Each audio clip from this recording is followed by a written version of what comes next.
Hello friends, तो अपने 20th lecture में आज हम डिस्कस करेंगे एप्लीकेशंस ऑफ कोलाइड्स के बारे में। तो वैसे तो कोलाइड्स की नंबर ऑफ एप्लीकेशंस हैं, तो कुछ इम्पोर्टेंट वन के बारे में हम डिस्कस करेंगे। तो first one is the in the cleansing action of soaps and detergents. तो जैसा कि हमने अलग से भी डिस्कस किया हुआ है ये टॉपिक कि किस तरह से सोप्स या डिटर्जेंट्स की हमें क्लींजिंग एक्शन मिलती है, जिसमें कि मिजल्स की फॉर्मेशन होती है। तो वो हमने डिटेल में प्रोसेस स्टडी किया है, तो जो कि फर्दर एड्जॉर्प्शन के ऊपर ही बेस्ड है और इसमें कोलाइडल एक्शन हमें देखने को मिलती है। देन सेकेंड वन अगर हम बात करें सीवेज डिस्पोजल, तो सीवेज डिस्पोजल में भी कोलाइडल एक्शन हमें देखने को मिलती है कि जैसे कि जो अगर हम बात करें सीवेज की, तो सीवेज में क्या होता है कि डर्ट के पार्टिकल्स सस्पेंडेड होते हैं वाटर में, तो जिनका हमें कोलाइडल नेचर मिलता है और इन पे कुछ चार्ज भी प्रेजेंट होता है।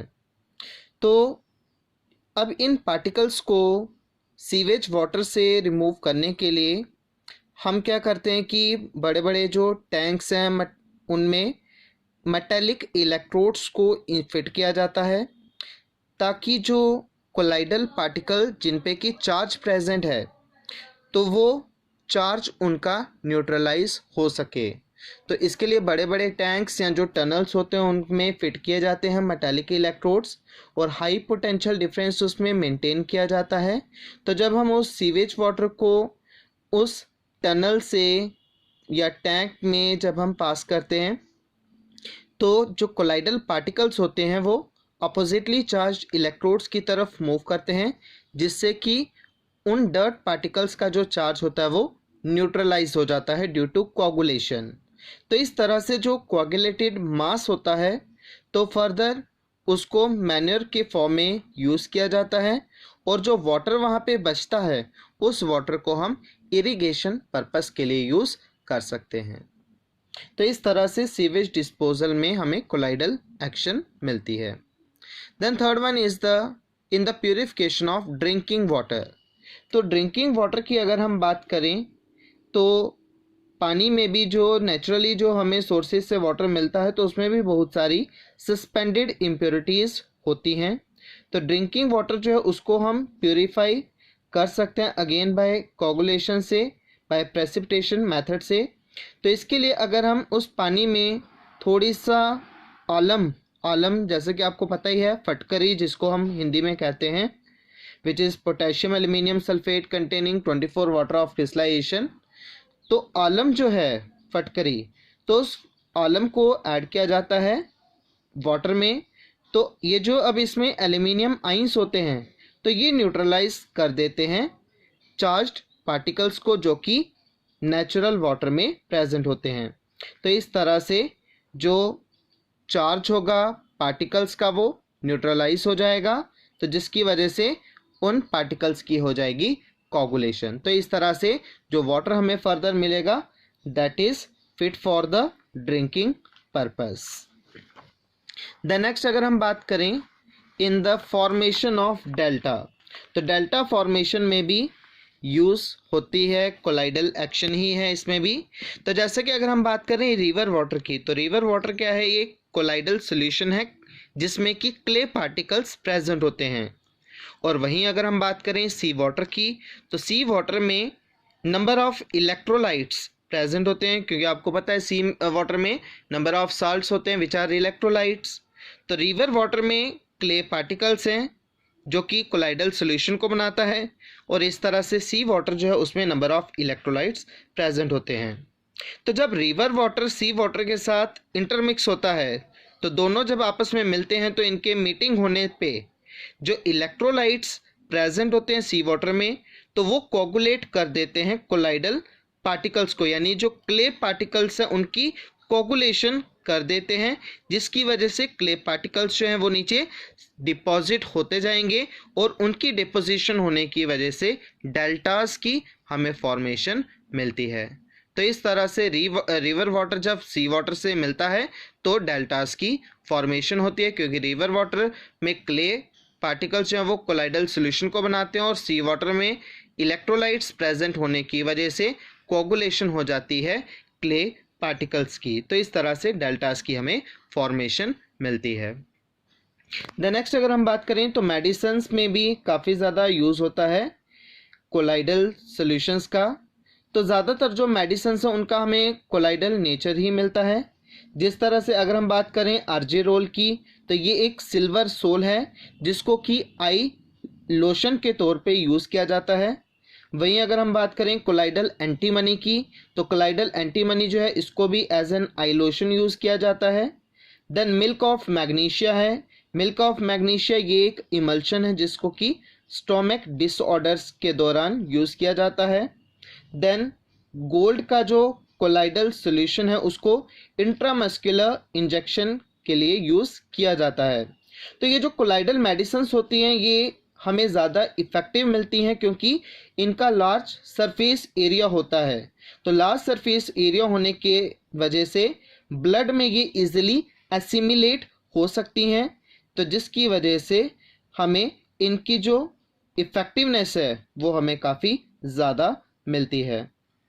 इस तरह से अगर हम बात करें फेरिक क्लोराइड की, तो फेरिक क्लोराइड सोल्यूशन को हम यूज़ करते हैं ब्लीडिंग के दौरान कि अगर हमें कभी कट लग जाता है तो हम अगर फेरिक क्लोराइड सोल्यूशन को अप्लाई करें तो ये ब्लड को कोगुलेट कर देता है, तो जिसकी वजह से ब्लीडिंग होना स्टॉप हो जाएगी।